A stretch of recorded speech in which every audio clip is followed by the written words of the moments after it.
Tell you about top DRC opposition leaders. They are in the Republic of South Africa to discuss ways of working together ahead of next month's elections. Incumbent Felix Tshisekedi is vying for a second term as president, with some analysts believing he is likely to win if opposition parties remain fragmented. Kwezi Mngqibisa is a research associate with the Center for African Diplomacy and Leadership at the University of Johannesburg. He joins us to take a look, Kwezi, at this development. Thank you very much for your time this afternoon. Maybe let's start by taking a look at the political landscape in the Democratic Republic of Congo. What do we need to understand?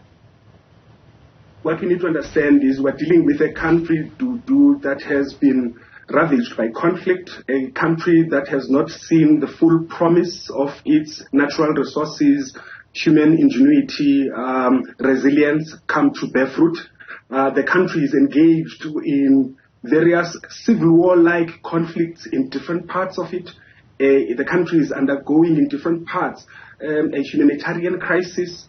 The politics of the country have not at all matured beyond successive democracies, as we have seen. So we're dealing here with a country that has got a lot of potential, but that has got a lot of history of negative, repetitive behavior.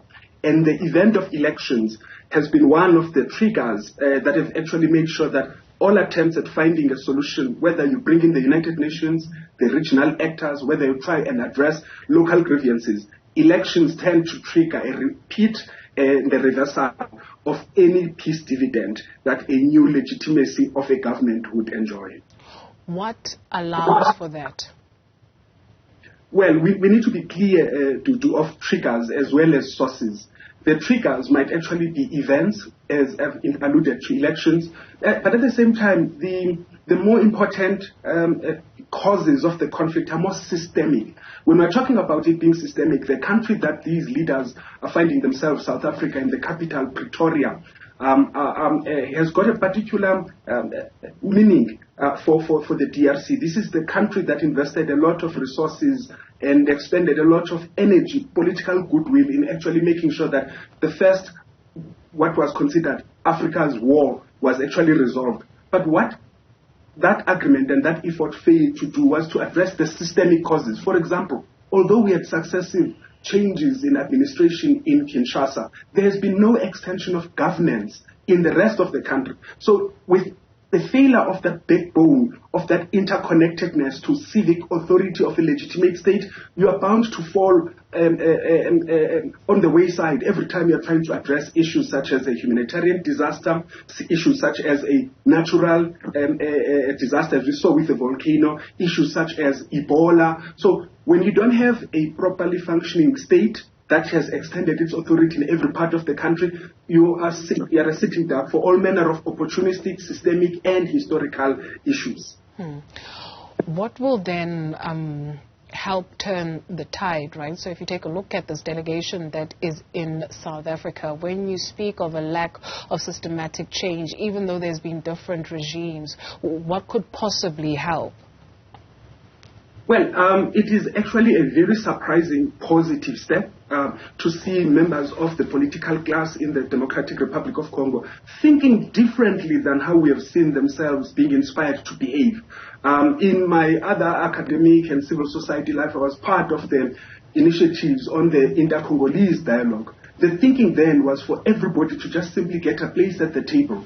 But if you look into this particular intervention, which has seen these delegations come through, they're looking at two things. Number one, it is to explore the feasibility and mechanisms of actually having a single candidate to actually oppose President Tshisekedi. But secondly, again, from my side, what appears to be a level of political maturity is an acknowledgement that whilst that might be desirable, it might not be feasible or doable at this point in time. So the second objective of this intervention is for them to explore what kind of common mechanisms would they have to put into place or engaged in order to fight what they consider to be persistent, widespread fraud during elections. Now, this shows a sign where the elite class actually acknowledges that politics normal, politics as per the past, it has not worked for their country. Yes, it might be self-serving, but at least we're starting to see some enlightened self-interest on the part of the political class.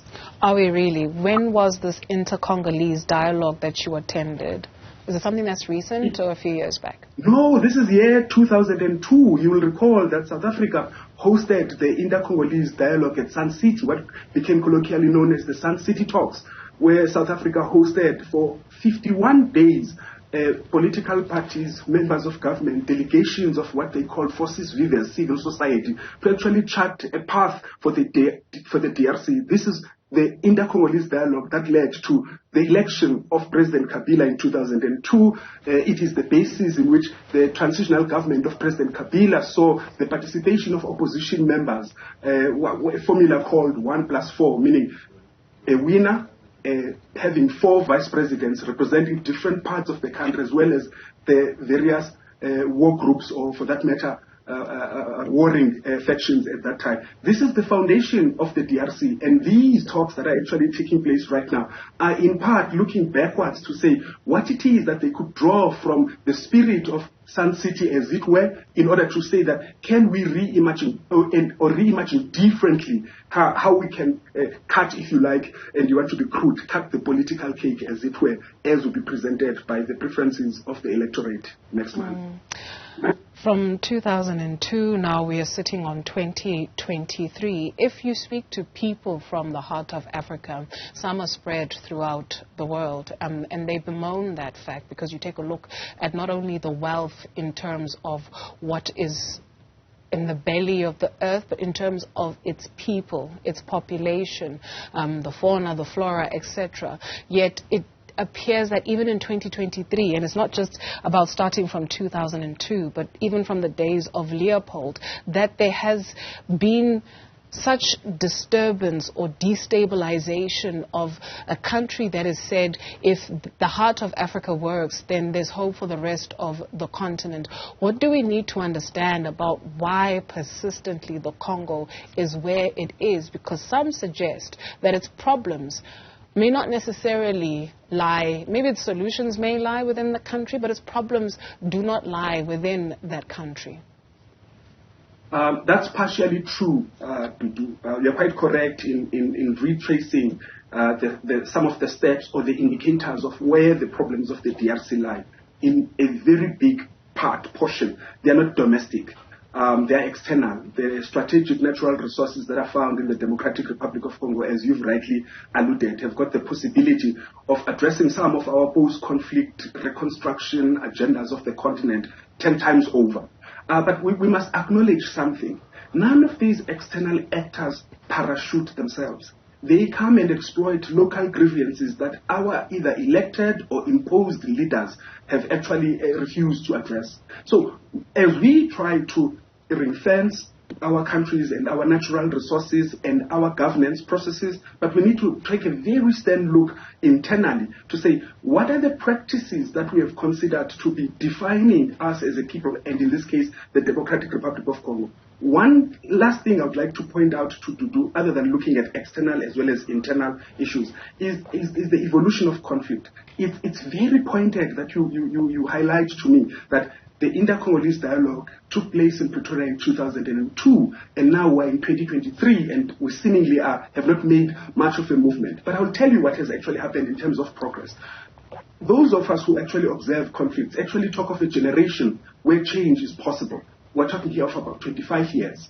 What we have seen in the DRC is that regardless of ongoing grievances not being addressed and new grievances taking a new form, or old grievances evolving, but what we have seen is that there is almost an acceptance that the capital, Kinshasa, setting up of government structures is where the contestation should go. This is definitely different from the time of pre-inter-Congolese dialogue, where everybody would just simply go into the bush, find themselves a sponsor internationally or even regionally, and mount a conflict or a war against the state. Right now, the state is what people are contesting. Elections is an event that almost everybody wants to actually participate or actually contest for power, as opposed to being exclusively military. This is progress. It might not be progress for the DRC, but it's progress for us on the continent who have invested resources, and I'm not talking about South Africa, in the last couple of years, we have seen a regional force that has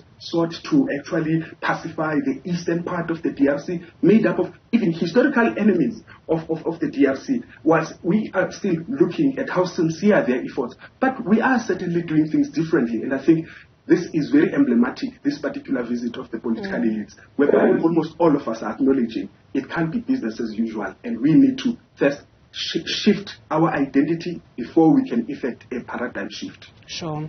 You speak of a paradigm shift. What would help your efforts more so as a scholar of conflict, right? So you take a look at this concept of a narrative development or owning of a narrative. When you see how conflict in other parts of the world are covered, more so in the news, on television, you take a look at one particular international news organization, from the morning to the evening, it is one particular story. It's just how they move it. Is there an equivalent on the continent that keeps issues of the Democratic Republic of Congo, that keeps issues of Niger, and how maybe some of the prices of minerals in that country have actually done well since the coup? Is there something that drives the narrative of the story of this here continent that can help bolster this concept of a paradigm shift, where there's more awareness, where it's not just academic, but also it reaches Ududuzile, it reaches Uradile, it reaches Ndogozo? I did not prepare for that question, Dudu, but it's a very profound question. When I say I did not prepare, I'm just being diplomatic to say that I've got a very controversial perspective about it. The idea of narrative speaks to when we are actually not doing something on the ground and we just simply want to capture the imagination of onlookers. And I think that is where the problem with the continent is that we've got more onlookers that are more knowledgeable about what is going on in various parts of the continent without necessarily saying what level of agency they could bring to bear to support those that are actually working to effect change. For example, in your own newsroom, you've just made a contrast of a hypothetical television station or broadcaster that would actually, they are clear on what it is that they want to communicate. But that's not what your newsroom and any other newsroom should be striving for. I think in part, recognizing that there are narratives that define how we respond to Niger, to the DRC and elsewhere, we need to be asking ourselves, are there counterparts in the media space that your newsroom or newsrooms elsewhere would empower and give agency for the authentic storytelling, for the authentic celebration of efforts to find solutions? That's what we're not seeing in the media. Indeed, we've seen attempts continentally and otherwise where people are saying that we're tired of what is known as the mainstream media, but they themselves tend to replace that very same mainstream media by doing exactly the same things. So what we need to do is to acknowledge that there are people in the Democratic Republic of Congo who are more knowledgeable than Kwezi, who are more engaged than the NGO that has hosted the members of the opposition parties, who are more engaged with the government, with the communities. But those voices are not found. Therefore, their perspectives are never going to form part of the narrative you and I are going to contest about, as I come from the world of academia and you come from the media. So I think we need to think clearly about not just simply wanting to replace narratives with our own narratives, but about extending a hand to give agency for perspectives, for celebration of excellence that is found in these places. Very much fair. Thank you very much for your contribution this afternoon. Kwezi Mngqibisa is a research associate with the Center for African Diplomacy and Leadership at the University of Johannesburg.